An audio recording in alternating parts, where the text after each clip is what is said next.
Now, I want to get to something that I read this week and that I found interesting, and I think it highlights one of the primary divides in America, and it actually starts with the great uniter, President Obama. He wrote an article in Sunday's Parade magazine, and in spite of all the some of the criticisms of that article and how it was presented to Parade, the article was a very nice in support of fathers and fatherhood in general. So I decided to have a special guest on to talk about that show, and I'd like to ask some questions. In the beginning, towards the beginning of the article, President Obama wrote this: "I came to understand that the hole a man leaves when he abandons his responsibility to his children is one no government can fill. We can do everything, but it will never be enough to fully make up the difference. That's why we need fathers to step up, realize that their job does not end at conception, that what makes you a man is not the ability to have a child, but the courage to raise one." With me here at my home and studio, where I broadcast from, the recent LCSC graduate with her degree in early childhood development, my beautiful wife, Larissa. Larissa, thanks for being on the show. Well, thank you for having me. Hey, it's great to have you here. This is my first guest ever, and hopefully not the last time you'll be here. What do you think? Do parents really believe that the government could possibly take the place of a father in a child's life? A lot of parents do. A lot of parents think that they can send their kids to school and the school will provide them all the education that they need, and their parents don't have to do anything because the school does it all. And in fact, the most education kids get is at home and how to live their life by being at home and learning it. And going to school just helps them with the skills and knowledge of the world around them so that they can equip in the world. But their parents really need help in knowing how to live their life, how to cook and clean, and how to be consistent in a job that they may have later on in their life. And just their parents are the biggest support of that, even over teachers. So you're saying that parents teach more than schools do, more than even teachers do? In some ways. A lot of teachers just mostly teach the basic stuff, and they may teach things in depth. But what a lot of kids learn most from and how they end up acting in the world is from what they get from their parents. So if their parents are bad influences, a lot of times they will end up being bad influences or just not a very good kid when they grow up. But if there is a thing called resilience, where if teachers do have a good relationship with a kid, that they can help them be resilient and not be like their parents, that their parents neglect them. So it's very important that parents do a great job so it can encourage them and have a better chance that they will succeed later on. Well, that sounds like a pretty good common sense.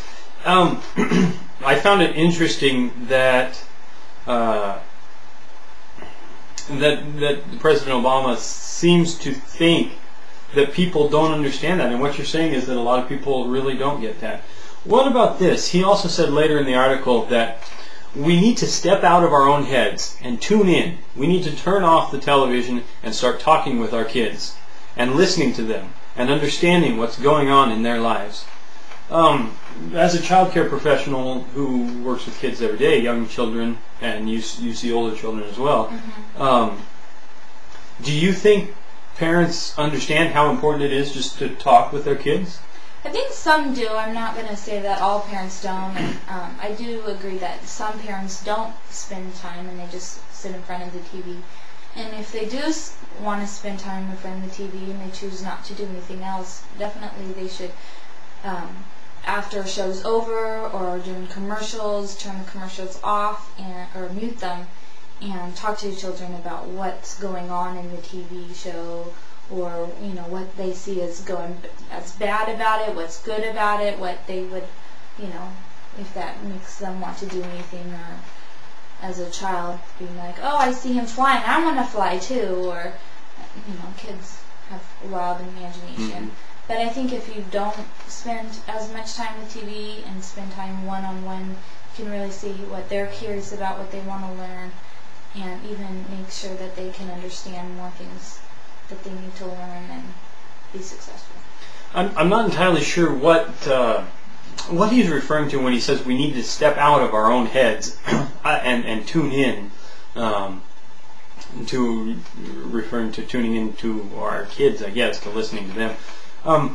Do you think that parents and children live different lives? As I grew up, the family was connected. We were family. We did a lot of things together, and we all lived as individuals, but we were all involved in each other's lives. There were no separate lives. This is my life and my goals and ambitions, and everybody else is doing their own thing. We all did a lot of stuff together.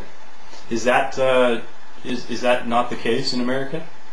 Not from what I can see from the kids that I work with. I mean, there are some great parents that both of them work and they love their kids, spend time with them, but there's other ones that you see that aren't getting the love they need, or not getting the support they should have, or they don't understand their kids and they just think their kids are, heard them say that they're brats, and I don't agree with that, because I think if you really get to know your kid, you can understand why they may be acting the way that they are. Maybe they're crying because they're sad you're leaving when they get dropped off at a preschool, and they don't know what's going on. They might be confused. There might be some stress that's going on with their home life, and sometimes, you know, as a child care provider, it's hard to know, but as parents, you should be with your child and know, well, they didn't sleep very well last night, so they might be a little grouchy. You know, and parents, if they're focused on their children and get out of their own mind and focusing on their child, they'll know why they're upset, or what makes them have a good day and what makes them have a bad day, so they can have more good days. Well, excellent. Thanks for being here. Thanks for your perspective and for commenting with us. I appreciated the President's article to the extent that he supported fathers and that he encouraged fathers to be involved in their children's lives, and I think that's good. And it's good to see the President as a father and playing with his kids and everything, and that's great. So a mixed emotions for me on this article, but you can see that in the Parade magazine. Hey, send me an email. Tell me what you think. MarkBradleyShow@gmail.com. Thanks for watching. We'll be back again tomorrow night. Have a great day.